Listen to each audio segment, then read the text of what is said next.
आज 17 फरवरी 62 भूल गया था थोड़ा डिप्रेशन के कारण। 62वां दिन निरंतर आप लोग संघर्ष कर रहे हैं।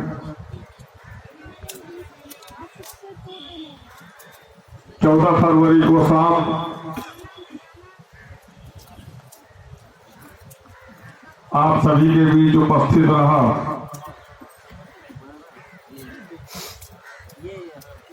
धरना प्रदर्शन संघर्ष हम आप सभी का जारी रहा।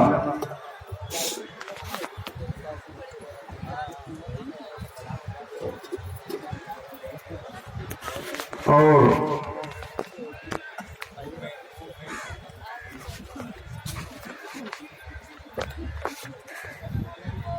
अपने प्रिय रिश्तेदारों के यहाँ लास्ट शादी थी।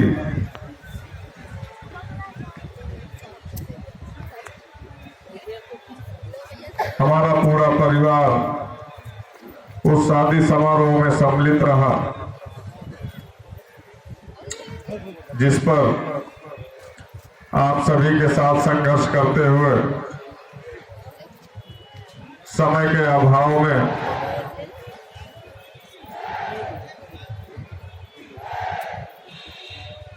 अधिक समय होने के कारण से यहाँ से मैं अपने निज निवास जनपद फतेहपुर के लिए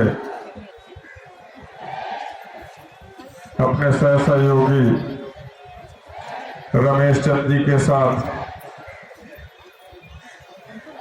और परिवार के साथ समारोह में सम्मिलित होने के लिए निकला।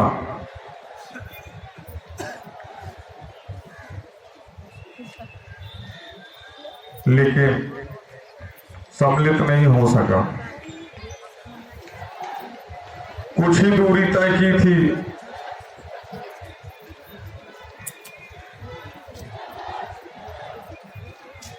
काफी कई किलोमीटर के दायरे से एक स्कॉर्पियो गाड़ी के द्वारा कभी आगे पीछे ओवरटेक देखा गया। ये हुआ कि ये गाड़ी निरंतर आगे पीछे क्यों हो रही है। कुछ आभास हुआ,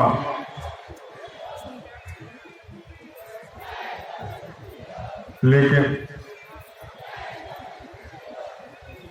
परिवार भी साथ में था तो उचित नहीं लगा कहीं साइड में गाड़ी खड़ी करके गाड़ी को निकल जाने का इंतजार करते।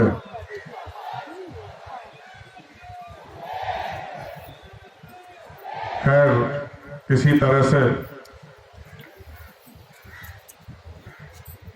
स्लो कभी थोड़ी सी तेज करके अपना सफर तय कर रहे थे।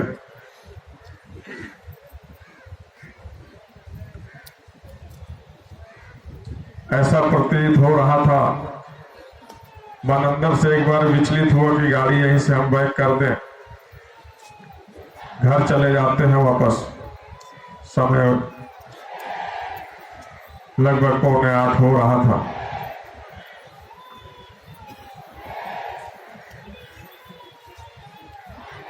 लेकिन जब होनी होती है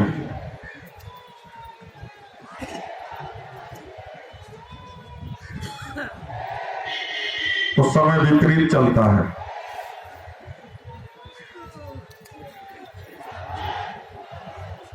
उस समय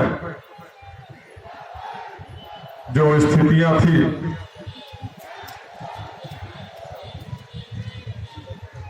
हमारी भी गाड़ी ज्यादा तेज नहीं थी,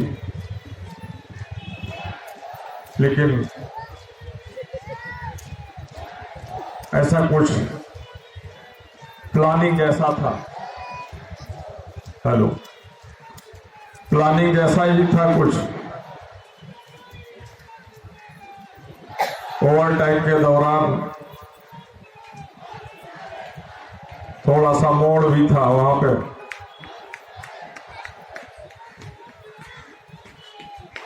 जबरदस्ती गाड़ी आगे आई स्कॉर्पियो,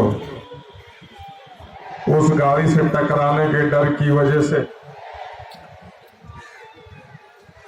लेफ्ट हैंड में थोड़ी सी गाड़ी दबाई गई।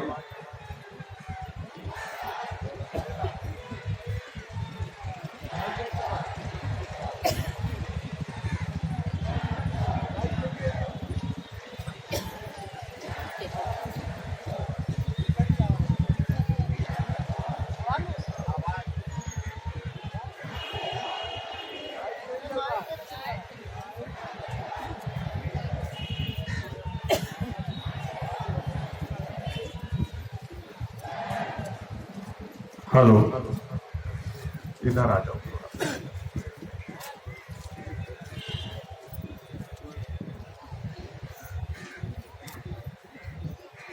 गाड़ी को थोड़ा सा लेफ्ट साइड में दबाया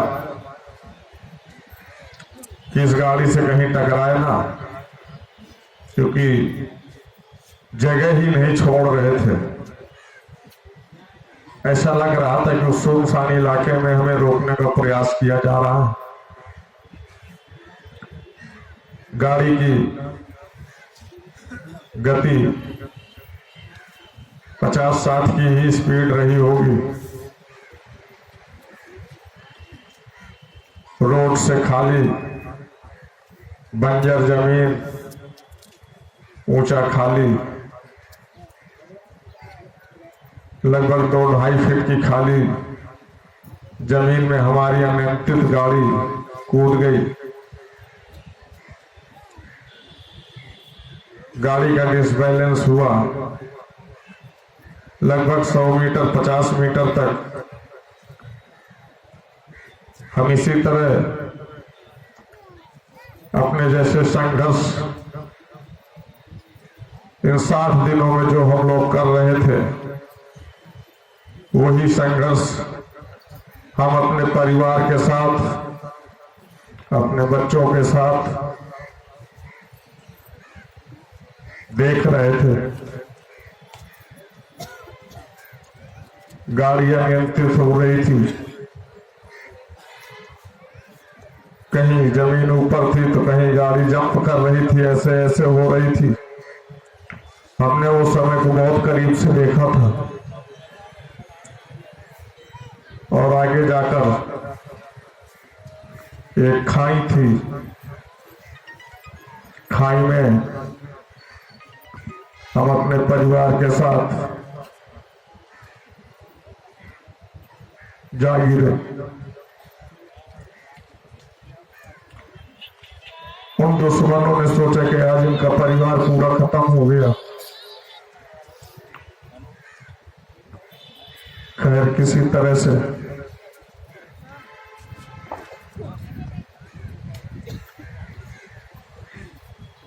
संघर्ष किया, वहां पर भी हिम्मत नहीं हारे, बच्चों को निकाला, रमेश चंद को भी निकाले। सबसे पहले रमेश चंद जी का जो डोर दरवाजा था, शीशा, वो खुला था। अच्छा हुआ कि वो शीशा खुला हुआ था। उस शीशे से रमेश चंद तुरंत निकले बाहर। निकलकर हमारी छोटी बेटी को पहले निकाला, फिर बड़ी बेटी को निकाला, फिर खड़ा हुआ, गिर गया। हम सीट बेल्ट में लटके रहे। पत्नी हमारी, जहां हमारे गाड़ी में पैर थे वहां हमारी पत्नी पड़ी थी।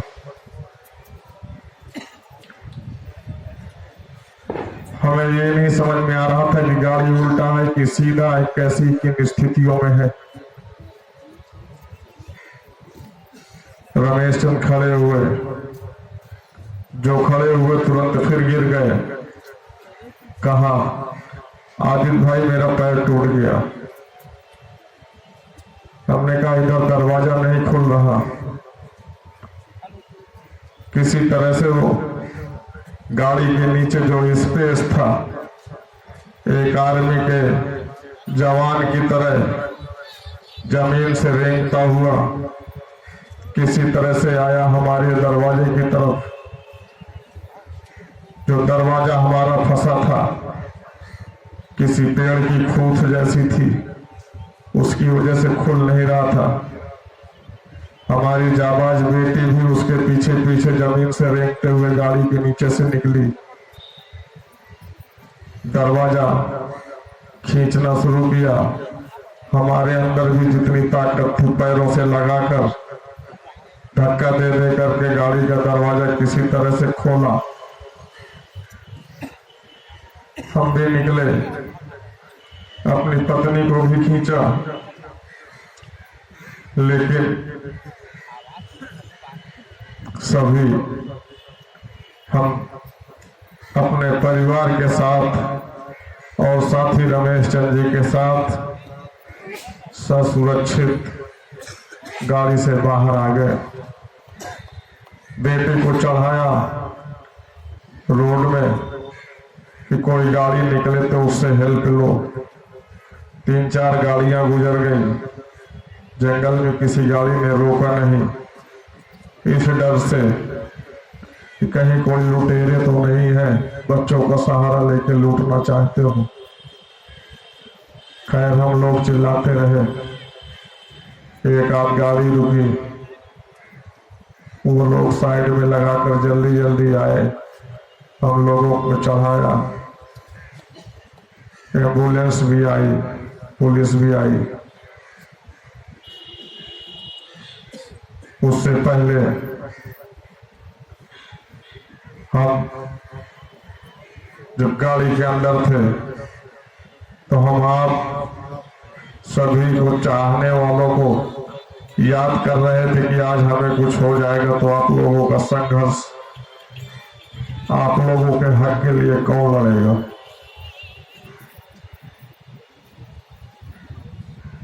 लेकिन आप लोगों की जो दुआएं हैं, आशीर्वाद है, वो आशीर्वाद दुआएं काल के मुंह से,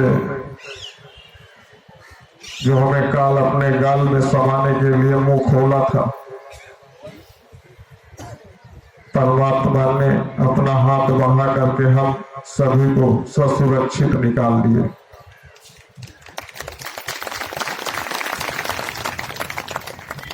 सबसे पहले हमने अपने जो हमारा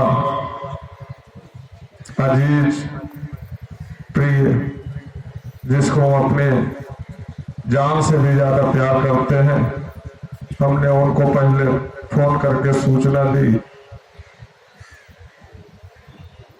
2 बार फोन किया, व्यस्त जा रहा था। व्यस्त होने के कारण बात नहीं हो पाई। फिर पत्नी के फोन के माध्यम से सबसे पहले तिवारी जी को हमने सूचना दी कि तिवारी जी ऐसी ऐसी घटना हम लोगों के साथ हो गई। उसके बाद हम अपनी छाती को एक हाथ से दबाए हुए मैसेज टाइप करके, लोकेशन ट्रैक करके आप सभी लोगों को सूचनाएं ग्रुप के माध्यम से उपलब्ध कराई। फिर अपने परिवार को एम्बुलेंस में सभी लोगों को बैठाकर मौरावा जो सामुदायिक केंद्र था वहां लेकर के पहुंचे। अपने बच्चों को चेकअप कराया, बच्चों में कोई चोट नहीं थी। पत्नी को काफी चोटें आई हैं, पेट में भी है, सर में भी है, शोल्डर में भी है, दोनों हाथों में। उठना बैठना दुश्वार है इस समय।